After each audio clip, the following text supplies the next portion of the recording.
Once upon a midnight dreary, while I pondered, weak and weary, over many a quaint and curious volume of forgotten lore, while I nodded, nearly napping, suddenly there came a tapping, as of someone gently rapping at my chamber door.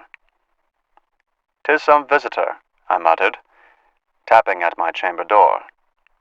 Only this, and nothing more.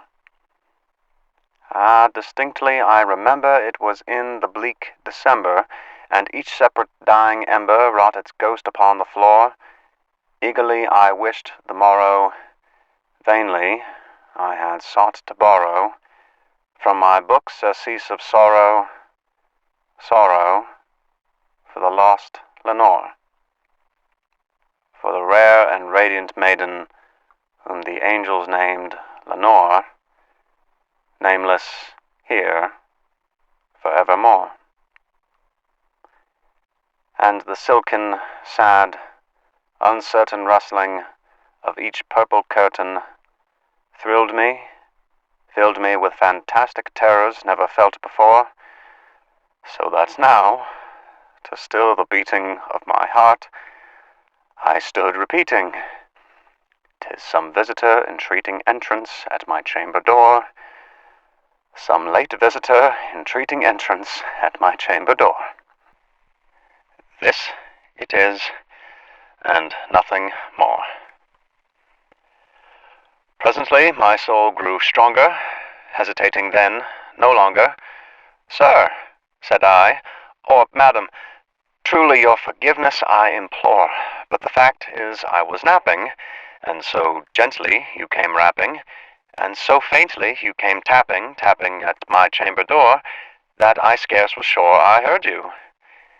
Here I opened wide the door. Darkness there, and nothing more. Deep into that darkness peering, long I stood there, wondering, fearing, doubting, dreaming dreams no mortal ever dared to dream before. But the silence was unbroken, and the stillness gave no token, and the only word there spoken was the whispered word, "Lenore."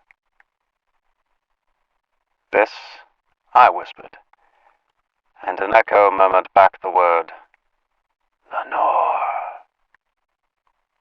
Merely this, and nothing more.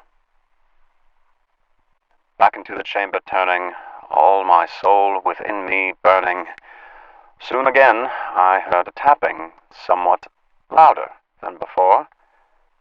"Surely," said I, "surely that is something at my window lattice.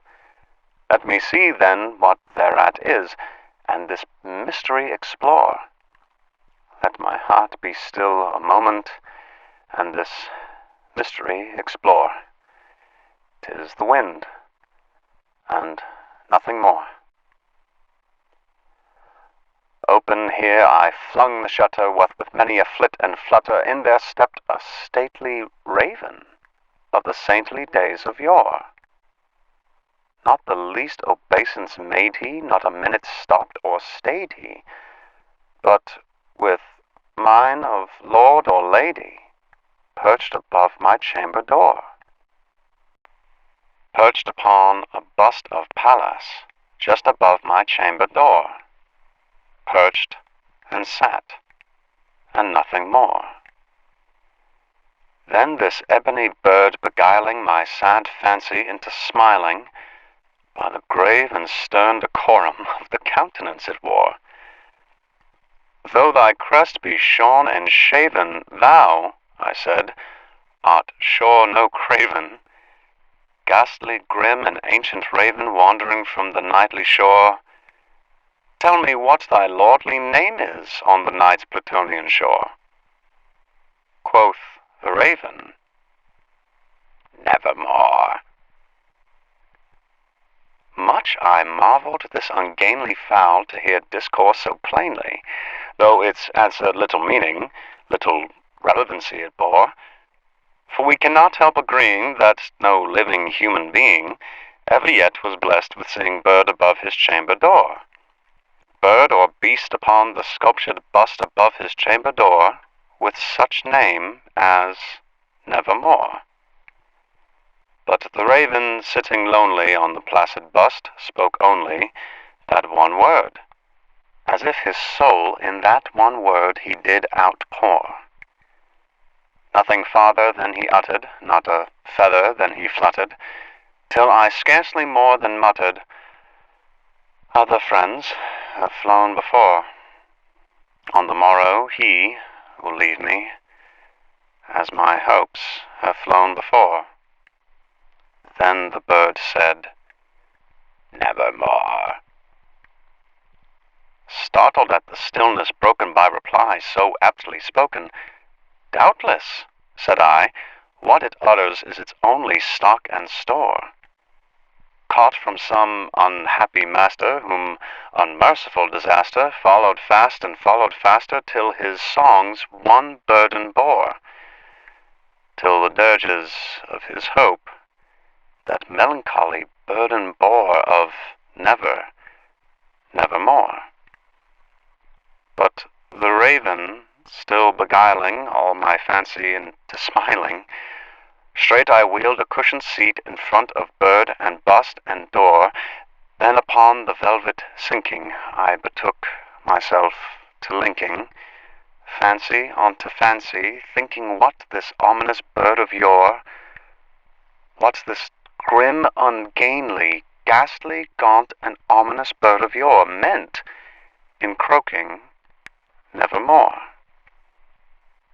This I sat engaged in guessing, but no syllable expressing, to the fowl whose fiery eyes now burned into my bosom's core.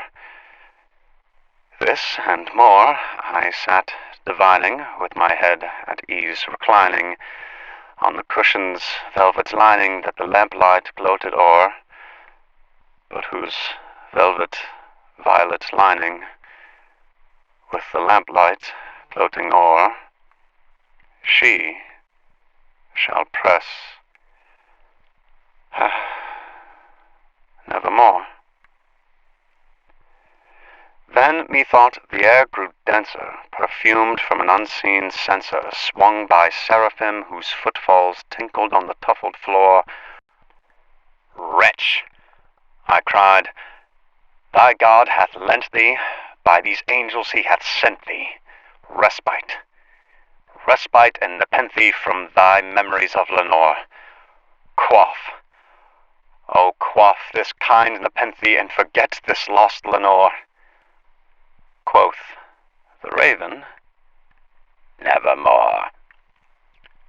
Prophet, said I, thing of evil, prophet still, if bird or devil, whether tempter sent, or whether tempests toss thee here ashore, desolate yet all undaunted, on this desert land enchanted, on this home by horror haunted, tell me truly, I implore, is there balm in Gilead?